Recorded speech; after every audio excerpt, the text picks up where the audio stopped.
Today, I'm going to show you how to make Ember roasted sweet potatoes with mascarpone cheese, cane syrup, and pecans. All right, I have my sweet potatoes here. We're gonna go ahead and Ember roast those. They need some time in the fire. So right when you light your fire and you're getting ready to cook a steak or whatever you're gonna cook, grab your potatoes, section off a spot to the side where you know it's gonna get heat eventually, but it's gonna be safe for now, right? So I've kind of looked at that spot right here. And as that fire grows, it'll slowly start to roast these sweet potatoes in the embers. While the sweet potatoes are roasting, I'm gonna get together a couple of the little garnishes for the sweet potato dish. I like to whip cane syrup. You can also whip maple syrup and whip honey. Some of y'all might have seen like things like creamed honey. That's really like whipped honey. And all you gotta do is take your standard syrup, or whatever syrup you wanna whip, get it in a KitchenAid on the whipping attachment and just let it go. It's gonna double, maybe even triple in size. So you're gonna get more volume out of that, but it's also gonna be nice and smooth and velvety and airy and perfect for like little garnishes. And it keeps right in the jar as well, pretty well. So not a complicated procedure here, but it does take a short amount of time. Add that to the bowl. Next, all that syrup is in that KitchenAid, locking the bowl in. You start on low, turn on high, and as you can see, it's already turning colors.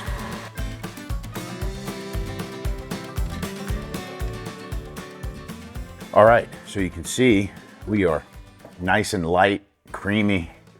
Anytime you use cane syrup, you can use whipped cane syrup instead. It's gonna taste the same, it's just gonna feel a little bit different, a little lighter, a little smoother.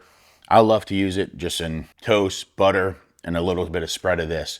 Of course, you can use it in pancakes, waffles, biscuits, the list goes on. Either way, it's just a nice little addition to your arsenal when it comes to preparing really good food in a different way. Embers are looking good, almost time to grill. But what I want to do now is see those sweet potatoes just hanging out on the edge. I'm gonna actually put those on top of the embers right here. And every so often, I'm just gonna rotate them. All I'm gonna do, rotate them, until I can take a cake tester and go clean through. That's what I'm looking for. See, we're getting nice and burned there. We just wanna keep turning it to get all sides essentially burnt.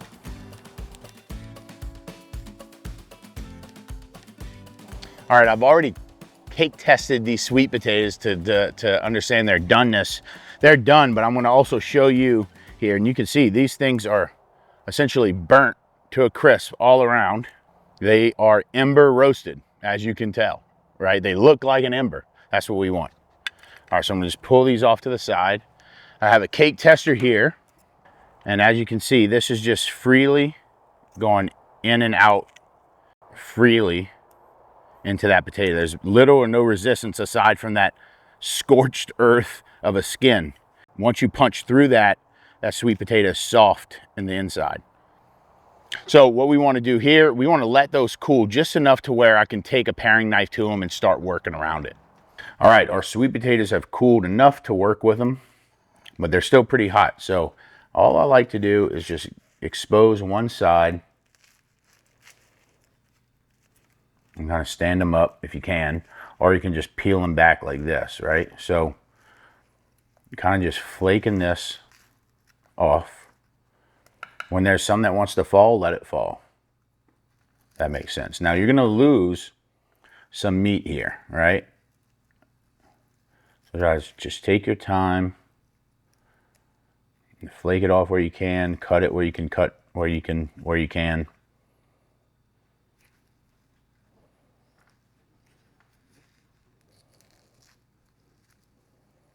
And that mix of charred flavor with those sweet potatoes is exactly what we're looking for here. So that's one. And these are relatively small sweet potatoes. And the fact that they have some like charred bits on there, that's perfectly fine. That's actually what's gonna add to their overall flavor of this dish. Just take your time. If it's too hot, go ahead and put it down and start later. Just Trying to take that burnt edge off, leaving as much of the yellow or orange flesh as you can. That looks like it right there. Now this is just for two, right? I mean, that's enough for me. If you want to do this for more people, we might think about bigger sweet potatoes, more sweet potatoes. They come in various different sizes. Of course, larger sweet potatoes are going to take much longer to cook. I chose these smaller ones for this video so we can have it in time. And this is not cooking for a whole bunch of people, really just me.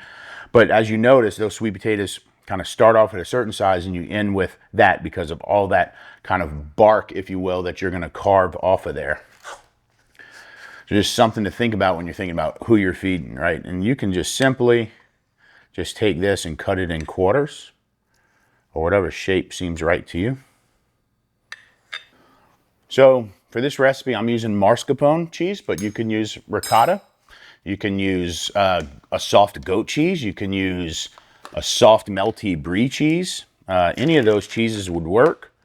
I just like the creamy kind of texture of mascarpone. We're just going to set that on the bottom of the plate, just a little like landing zone, if you will. And I'm just going to set this sweet potato up just in various different spots along that mascarpone.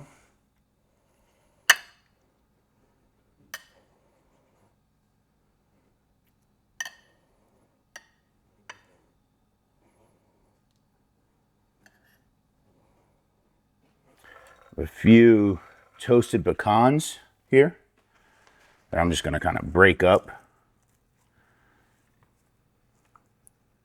No big secret, toasted pecans is to dry toast in a pan, slow and low. Just adds a nice little crunch and different kind of fall vibes there. You remember our whipped cane syrup. That's going to just get a nice little drizzle. We could clean that up just a touch. Now, if I was really serving this as like at a restaurant or something, I might take some sage and just take off these like little leaves here. Try to find those small ones within, those more tender leaves.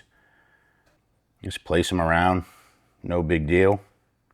Just again, leaning into those fall flavors. I certainly would take a little finishing salt over the top. Potatoes haven't been seasoned really, but and then we have just some really nice French olive oil. Now you can keep it simple, you can go a little fancy like I did, but no matter what, these Ember roasted sweet potatoes are really going to be a hit at the dinner table. It's going to be most likely a flavor that most people haven't had before, especially when it comes to sweet potatoes. So give it a shot next time you fire up the grill.